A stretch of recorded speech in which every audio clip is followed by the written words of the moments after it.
எல்லாருக்கும் வணக்கம். எல்லாரும் சந்தோஷமா சௌக்கியமா இருக்கீங்கன்னு நினைக்கிறேன். நம்ம எல்லாருக்குமே கனவுகள் இருக்கு. நம்ம எல்லாருமே இலக்குகளை நோக்கி பயணிக்கிறோம். ஸோ பெருசாக அச்சீவ் பண்ணணும்னு ஆசைப்படுற உங்கள் எல்லாருக்கும் ஹெல்ப்ஃபுல்லாக இருக்கிற மாதிரி ஒரு கான்செப்டை இன்றைக்கி உங்களோட ஷேர் பண்ணணும்னு நினைக்கிறேன். அண்ட் அந்த concept is from atomic habits book. So இதில் ஜேம்ஸ் கிளியர் அவர்கள் லேட்டன்ட் பொட்டென்ஷியல் அப்படின்ற ஒரு கான்செப்டை எக்ஸ்பிளைன் பண்ணியிருப்பாங்க. ஸோ அந்த கான்செப்ட் என்ன, அதை எப்படி நம்மளோட லைஃபுக்கு அப்ளை பண்ணணும் அண்ட் அந்த கிராஃபை உங்ககிட்ட ஷேர் பண்ணணும், அதை பற்றி எக்ஸ்பிளைன் பண்ணணும்னு நினச்சேன். பிகாஸ் நம்ம எல்லாருமே நம்மளோட ஜேர்னியில் ஒரு சில செல்ஃப் டவுட்ஸ், ஒரு சில ஃபியர், அந்த ஸ்ட்ரெஸ் நம்ம எல்லாருமே கோ த்ரூ பண்ணுற விஷயம்தான். ஸோ இந்த கான்செப்டை நம்ம புரிஞ்சுக்கும் பொழுது நிச்சயமாக அதுவே நம்மளுக்கு ஒரு எனர்ஜி கொடுக்கும். நம்ம நிறைய முறை நம்ம ரொம்ப உழைப்பு போட்டிருக்கோம், பட் அதுக்கேற்ற ஒரு பலன் கிடைக்காத போது ஒரு விரக்தியான ஃபீலிங் வரும் இல்லை, ஒரு ஃப்ரஸ்ட்ரேஷன் வரும். என்னடா நான் இவ்வளோ உழைப்பு போட்டிருக்கேன், இந்நேரம் எனக்கு ஒரு ரிசல்ட் தெரிஞ்சிருக்கணும், எந்த ஒரு ரிசல்ட்டும் என் கண்ணுக்கு தெரியல, ஒரு சின்ன பாசிட்டிவான சைன் கூட தெரியல. இந்த மாதிரி ஃபீலிங்ஸ் எல்லாருக்குமே அவங்கவுங்க ஜேர்னியில் அவங்கவுங்க எக்ஸ்பீரியன்ஸ் பொறுத்து இருக்கும். ஸோ இதை வச்சு தான் அந்த லேட்டன்ட் பொட்டென்ஷியல் அப்படின்ற ஒரு கான்செப்டை ஜேம்ஸ் கிளியர் அவர்கள் எக்ஸ்பிளைன் பண்ணுறாங்க. ஸோ இந்த புக்கில் ஐ திங்க் பேஜ் நம்பர் 22 அந்த கிராஃப் இருக்கும். நான் உங்களுக்கு இப்போது இந்த வீடியோவில் உங்களுக்கு அதை எக்ஸ்பிளைன் பண்ணுறேன். ஸோ இதில் என்ன சொல்கிறாங்க அப்படின்னா, ஒரு ஐஸ் க்யூப் வச்சு அதோட மெல்ட்டிங் இதை கம்பேர் பண்ணி சொல்லுவாங்க. இப்போ ஒரு ஐஸ் க்யூப் மெல்ட் ஆகுது அப்படின்னா அது 25 டிகிரியிலேருந்து ஒரு 31 டிகிரி வரைக்கும் ஒரு வெப்பத்தை கொடுக்குறோம். அந்த டெம்பரேச்சர் ரைஸ் ஆகிற வரைக்கும் வெயிட் பண்ணும் பொழுது கூட அந்த ஐஸ் க்யூப் மெல்ட் ஆகாது. பட் எப்போ அந்த 31 டிகிரியிலேருந்து 32 டிகிரி ஹிட் ஆகுதோ, எப்போ அந்த மெல்ட்டிங் பாயிண்ட் ரீச் ஆகுதோ, அப்போது அந்த ஐஸ் க்யூப் மெல்ட் ஆக ஆரம்பிக்கும். அப்போ தான் அந்த ஐஸ் க்யூப்பில் ஒரு சேஞ்சஸ் நடக்க ஆரம்பிக்கும். It starts melting.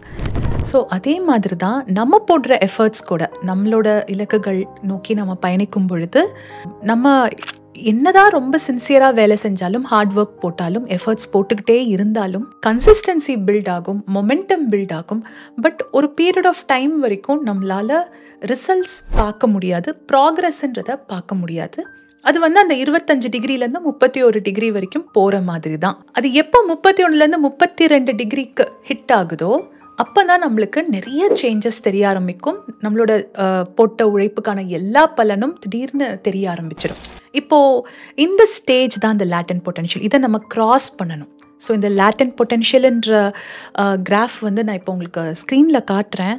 அண்ட் இதோட சேர்த்து இன்னொரு டேர்மும் இருக்குது, வேல்யூ ஆஃப் டிசப்பாயின்மெண்ட் அப்படின்னு சொல்லுவாங்க. இப்போ நீங்கள் கிராஃபில் பாருங்கள், நம்ம உழைப்பு போடுற நேரம் அண்ட் நம்ம எதிர்பார்க்குற ரிசல்ட்ஸ். ஓகே, இது ரெண்டுத்துக்கும் அகேன்ஸ்டாக ஒரு கிராஃப் இருக்குது. ஸோ நம்ம என்ன நினைக்கிறோம், ஒரு சுமாராக ஒரு 45 டிகிரி ஆங்கிளில் நேரம் ஆக ஆக ரிசல்ட்ஸ் வர ஆரம்பிக்கணும் அப்படின்றது தான் நம்ம எதிர்பார்க்குற ஒரு விஷயம். பட் அப்படி நடக்காதுல்ல. ப்ராக்டிக்கலாக பார்க்கும்பொழுது ஆரம்பத்தில் எந்த ஒரு சேஞ்சும் தெரியாது, அதுக்கப்புறம் ரொம்ப மெதுவாக தெரிய ஆரம்பிக்கும், அங்கே ஒரு டிப் ஃபார்ம் ஆகும். ஸோ அதுதான் அந்த கர்வ் பண்ணுற அந்த ட்ரெஜெக்டரி, அந்த லைன். ஸோ அதுதான் ப்ராக்டிக்கலாக நடக்கிற விஷயம். ஸோ அங்கே தான் அந்த வேல்யூ ஆஃப் டிசப்பாயின்மெண்ட், அங்கே தான் நம்ம ரொம்ப டிசப்பாயிண்ட் ஆகும். நம்ம நிறைய உழைப்பு போடுறோம், பட் எந்த ஒரு ரிசல்ட்டும் தெரியலையே அப்படின்ற அந்த வேல்யூ ஆஃப் டிசப்பாயின்மெண்ட்.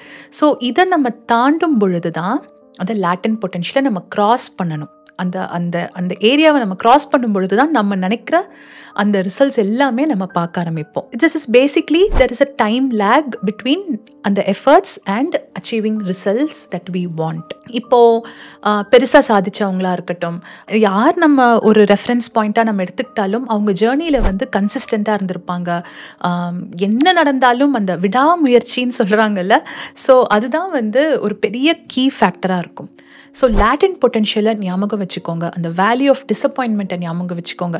மேபி நம்ம இவ்வளோ எஃபர்ட் போட்டும் நம்மளுக்கு ஒரு ரிசல்ட் தெரியல அப்படின்னா, ஐ திங்க் நம்ம இன்னும் அந்த 32 டிகிரி கிட்ட டச் பண்ணலையோ, ஒருவேளை நம்ம 28 டிகிரிஸில் இருக்கலாம், இல்லை 30ல் இருக்கலாம், இல்லை 31ல் கூட இருக்கலாம்.